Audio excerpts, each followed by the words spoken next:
Hello, listeners, and welcome back to an episode of Demystifying SAP S/4HANA. My name is Faycal, SAP consultant at PwC. And my name is Torsten Hübsch. I'm the partner at PwC for the SAP practice here in Belgium and also lead the European Center of Excellence for SAP Strategy. Hey, Faycal, welcome back. Hello, Torsten. Thanks, and welcome back as well. Last week we have discussed a color more in detail. I keep on reminding you of the colors that you don't like that much. Do you want to know why? Then I suggest you listen to episode 14 regarding the different migration approaches that we will deep dive into now as well. Greenfield. Torsten.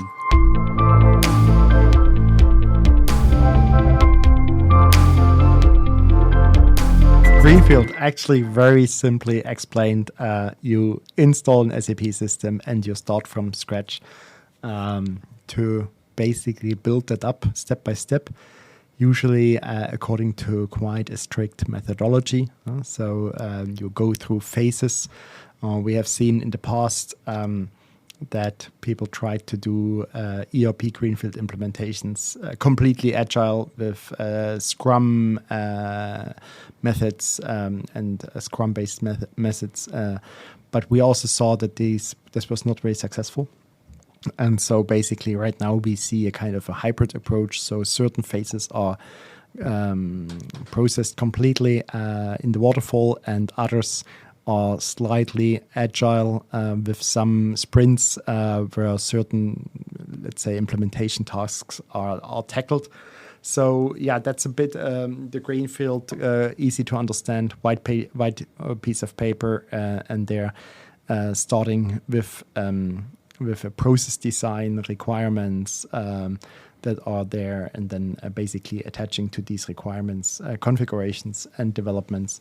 And these then testing and putting into production and showing that to in different iterations, in different versions to the business, to your internal customers, whether it fulfills their needs. That's a bit in a nutshell. Yes, thanks for summarizing, Torsten. Mentioning always it's a clean sheet, it's starting from scratch.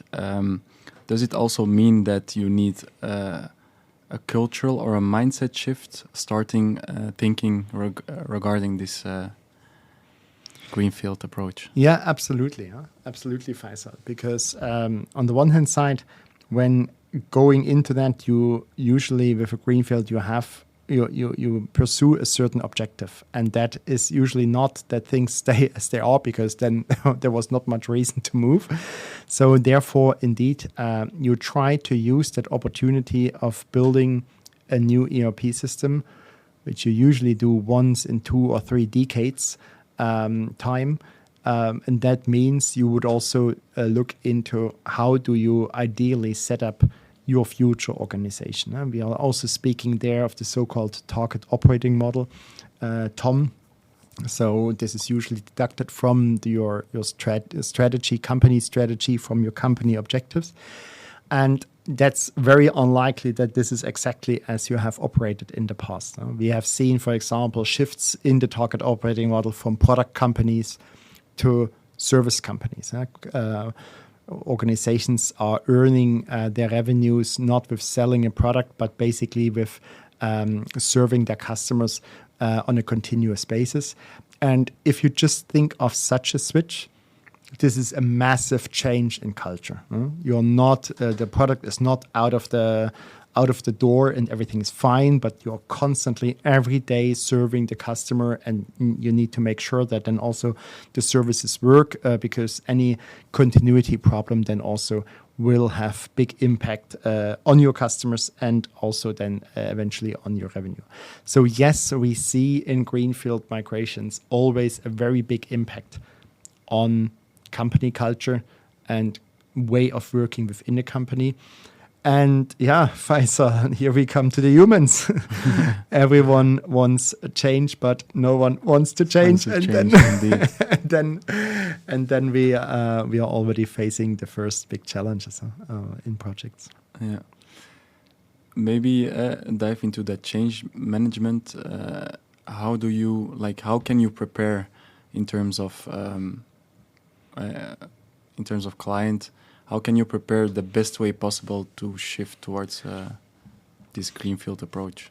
I think from multiple perspectives, and this is certainly not a sales pitch now here, you should definitely look for a very experienced partner in these change management areas. Why? One, we see very few customers whose core business is change. So therefore, the core business is usually a certain product, a certain service. They stay relatively stable over time. They improve. But when we talk here about a change, this is a massive change. Here we are thinking of completely revising the company structure, really building top down from strategy and company objectives, really building out a new target operating model. There is no stone which is untouched. And therefore, you better do that with experts that are very experienced in that domain. Of course, every customer has to also to take a lot of accountability and responsibility in that process, but you need an expert who can advise you how to precisely do that. And there we are actually seeing a couple of things with regards to change that are very important. On the one hand side, how ready is your organization in terms of change? And that will also determine how much can you actually change an organization. Because if you come to the conclusion that you will face a lot of resistance, this is then also already a very, very big risk that what you actually want to achieve is at a certain moment not really possible. So that's basically the change readiness. Then you have the change need. So basically with the change from your as is to your to be, you find out what is actually the degree of change that will be required in your organization. And then basically is the question, how capable is your organization of doing that? Not how willing, but how capable. We see organizations, they are all in. They say mindset-wise, and they want to change, but simply the people in the organization itself, for the one or the other reason, is not capable of doing that. And so these are actually three elements. So the change readiness, the change need, and the change capability.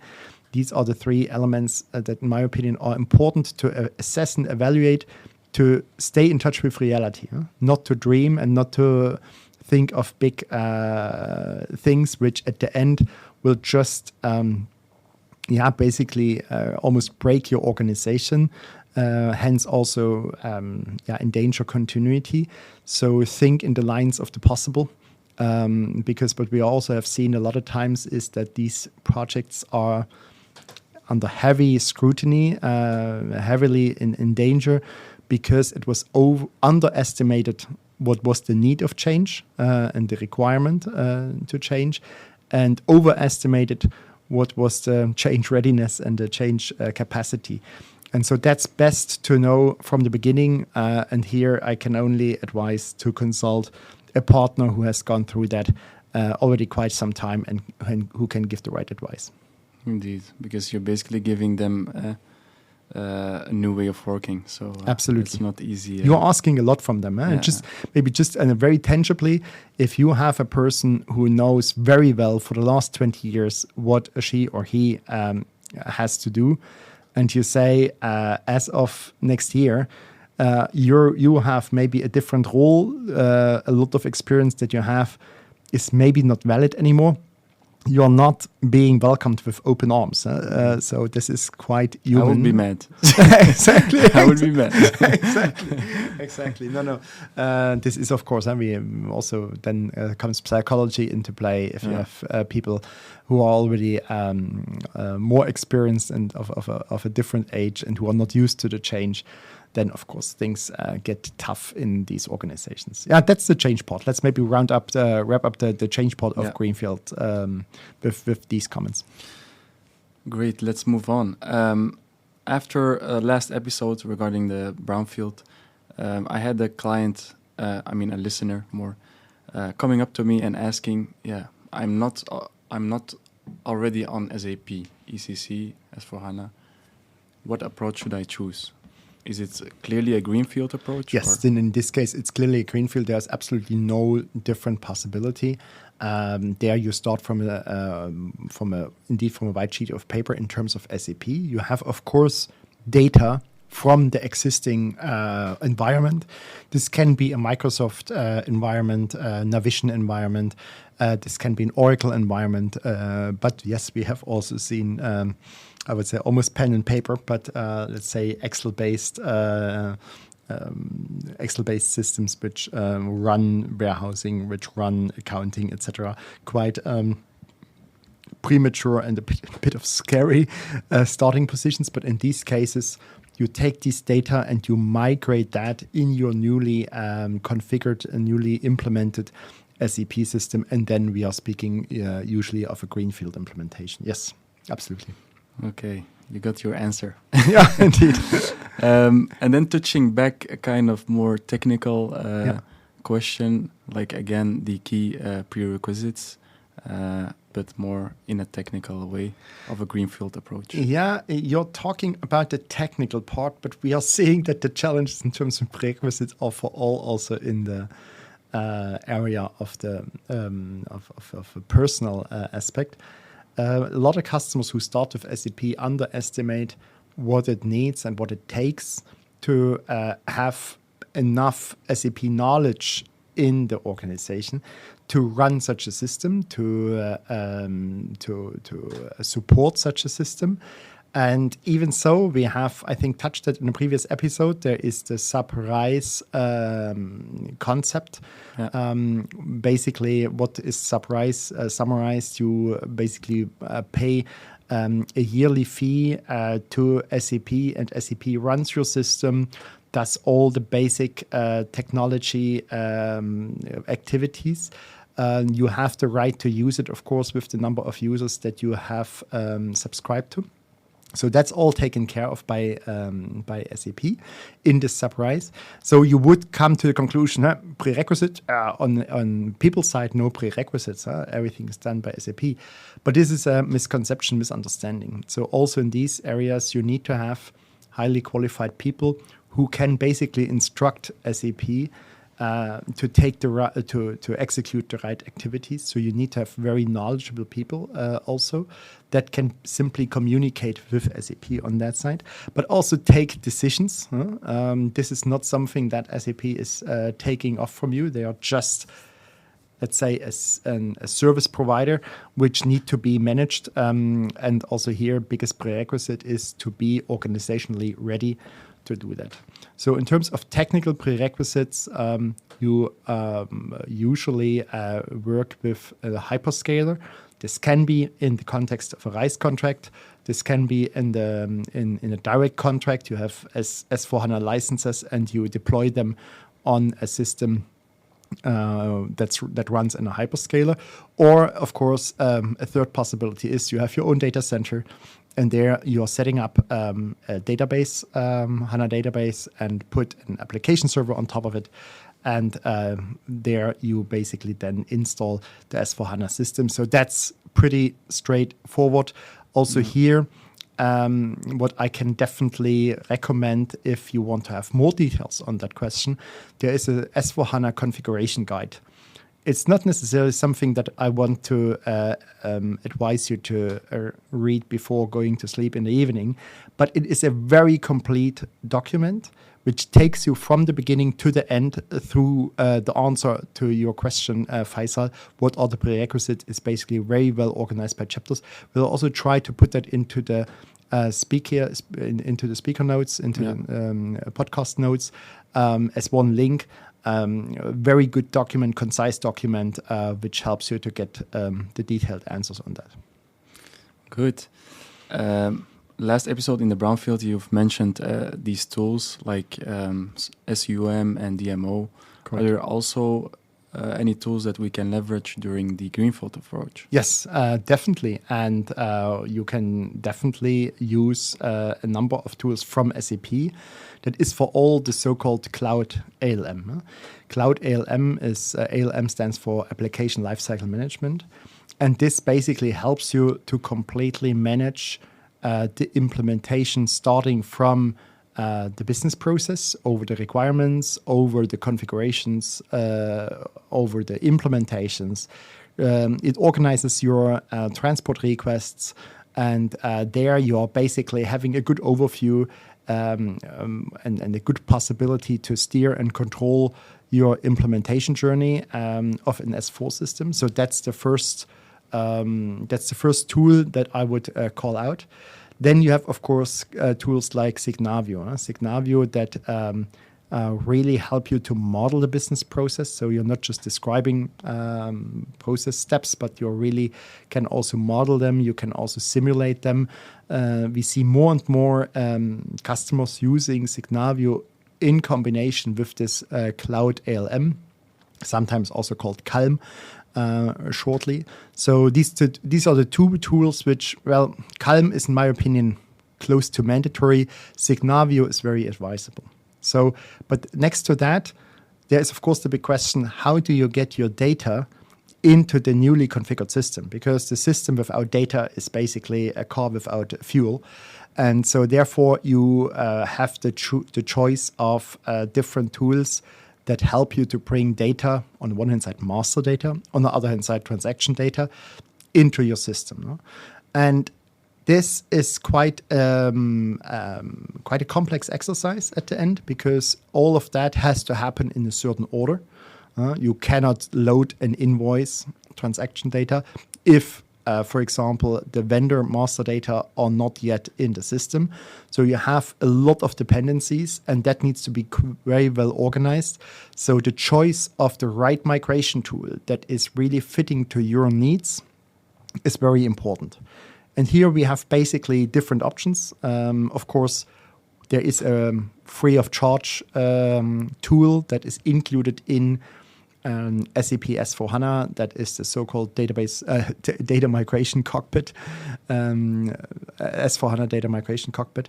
And so therefore this migration cockpit allows you simply to import master and transaction data, but it lacks advanced functionality. So it lacks the functionalities of supporting you for the cleansing.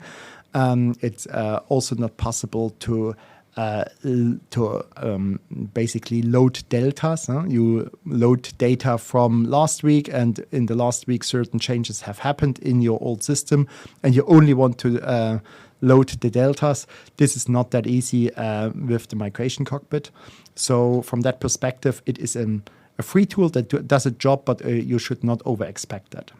Other alternatives is, of course, partner solutions like Synity, also solutions from S&P. SAP themselves have also more advanced tools, and here I think the most prominent tool that we can think of is the former Business Objects solution. In the meantime, it's called SAP Data Services, which is also used quite often for data migration. This gives, I think, a pretty good overview what you need next to running your migration, to modeling your processes, and finally then also migrating your data, what you need as tools for such a migration. Good. I think these tools are never undervalued. Correct, absolutely. Based on your past experiences, Torsten, what are the most seen challenges during these Greenfield approaches? I think it's important to highlight them as well for the upcoming clients or listeners. Indeed. We had in the last session on the brownfield that the biggest challenge is to manage the migration cycles, how many, and that they fit at the end into a weekend. Because what you do there is you use the existing system and you change that, so there is not really a point of return at a certain moment in time. But in a Greenfield, the challenge is a completely different one. It's on the one hand side to manage the data migration. We had it already with the tooling discussion that we just had. You don't have any data migration in a brownfield. In the greenfield, you have an empty system. It has to go in, and we see very often that this is one of the biggest challenges, that this goes in a way that you stop working on a Friday with the system, and on Monday you are on S4, and over the weekend the data migration happened, and everything is in the system. Well, then you have a correctly working system, but an SAP system never works alone. And here we come to the second biggest challenge, the integration. Usually your existing system, your old system, is connected to a number of partner systems with interfaces. And all of these interfaces, all of these partner systems need to be then also connected to the new system. And there is the second big challenge that we see also in a lot of greenfield projects. And then we come to the, let's say, more softer challenges. They are not not less problematic or not less critical, but they are less technical. And this is containing the scope. You can, in a greenfield, actually run into the challenge that you start having workshops forever, that you discuss and try to improve and try to change and define things over and over again and more detailed. And here it's important to contain the scope, to contain the number of these iterations, also to really to be happy with certain stages for a first version. So perfect is the enemy of good, as we very often say. Try to aim for 80% solutions, because what we see here also is that once you are live with a solution, you anyway will have, in a greenfield scenario, the need for new releases, which basically add certain functionalities that you haven't thought of. And this, of course, is very important, that you are here not, let's say, over-designing and over-checking the things. That's also the reason why we have seen a change of the approach, how to run such a greenfield. Usually we start from the standard functionality, show this standard functionality, and then define basically gaps, instead of that, as we did it like until 10 years ago, where we said we do a big blueprint from scratch and then develop the system. So these three challenges, on the one hand side, data, integration, and thirdly, containing the scope and containing the level of detail of certain requirements, that is, these are the big challenges that we face in a greenfield. Also, if you look at the greenfield compared to the others, we have seen that it's usually the most expensive one, the highest cost, and also the longest one. Correct. How can this be justified in terms of maybe business value or compared to the others? Yeah, you almost gave the answer already. Huh? So what we had basically in the brownfield, as there is not going to change a lot. You will not get a lot of added value in the first place. In the greenfield, of course, you have the chance to create a lot of value. And there is exactly the balancing act. Where do you stop? And this is also a very nice and very good guideline in these projects, where you always question yourself, what I'm now doing, is that really still creating value, or are we now in the margins? Are we now, I would say, in the decoration of certain things, rather than really defining the fundamentals of a new organization? This is exactly this balancing act. And there I very much can only recommend to have very clear guidelines from the beginning, very strict guidelines, especially when it comes to defining gaps to the standard functionality. What do I mean by that? If you are allowing business or the project itself to define without any guidelines the gaps, it will never end. And what I've seen, some customers said that every gap has to be presented to the CFO because a gap comes with costs. And then you think twice in the organization whether you want to have this sportive challenge to discuss and defend that towards the CFO. Of course, this goes a bit far already, but in some organizations, this is necessary to get the discipline and get the rigorous management of these gaps. We know that we discussed that in the past episode as well, that we see more and more a trend towards the brownfield. Yeah. How do you see the future outlook of the greenfield approaches? Yeah. Is it just for people who are not on SAP yet, or do you see it differently?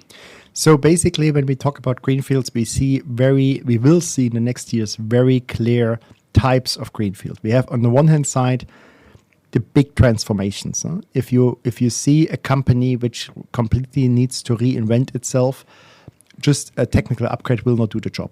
And in this case, it's the driver for going to S/4HANA is not an outdated system. It's basically getting a new ERP. These are the large transformations.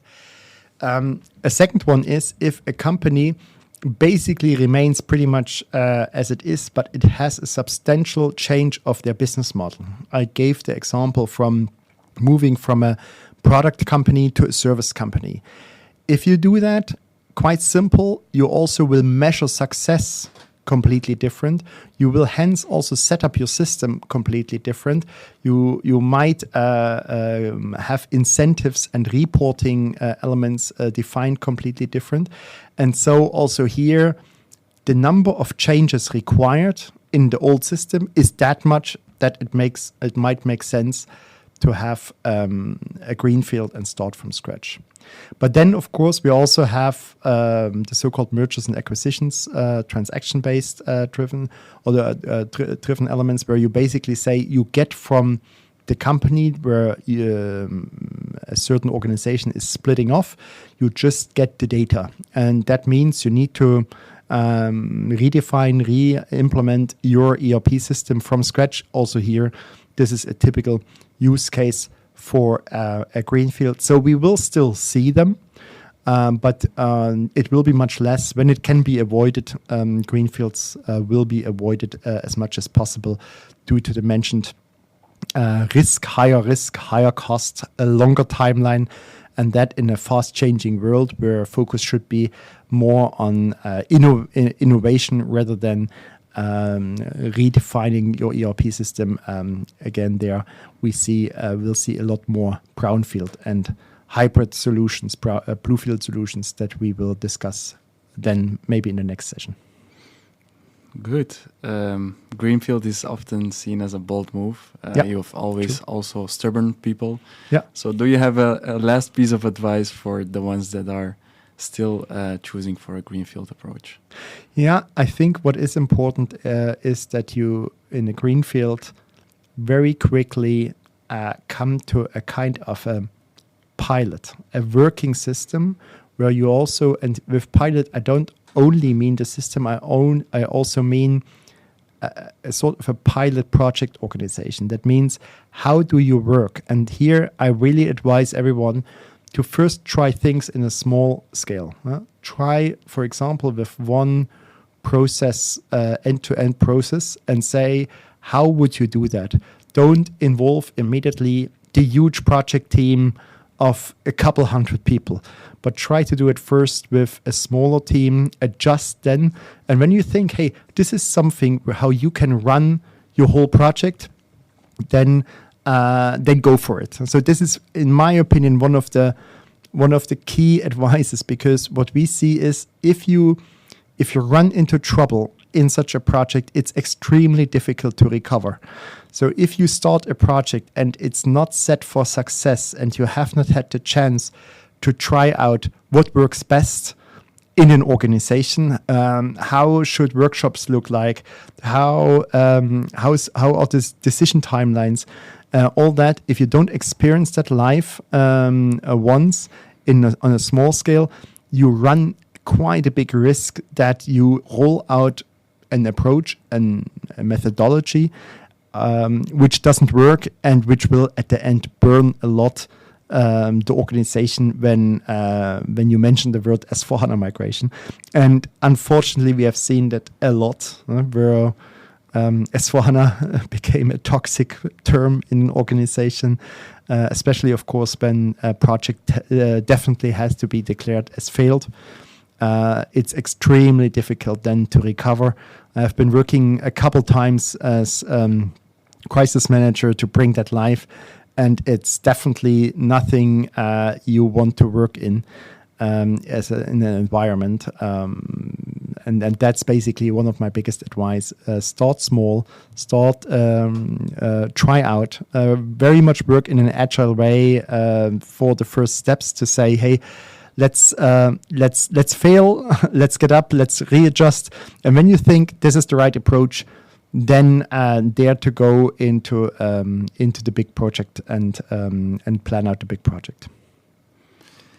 A valuable piece of advice for going into a Greenfield approach for whoever that might consider it. Thanks for this interesting session again, Torsten. You're welcome, I Faycal. think we again have touched a lot of parts. Listeners, again, if you have any more questions regarding this Greenfield, always happy to answer them. And let's call it an episode. Absolutely, Faycal. Thanks a lot for your questions. And then to everyone, a very good day. And then very much looking forward having you back in the next episode. I'll end this episode by asking everyone to subscribe, share with whoever might be interested. And see you in the next one. Thanks. Bye-bye. Thanks a lot. Bye.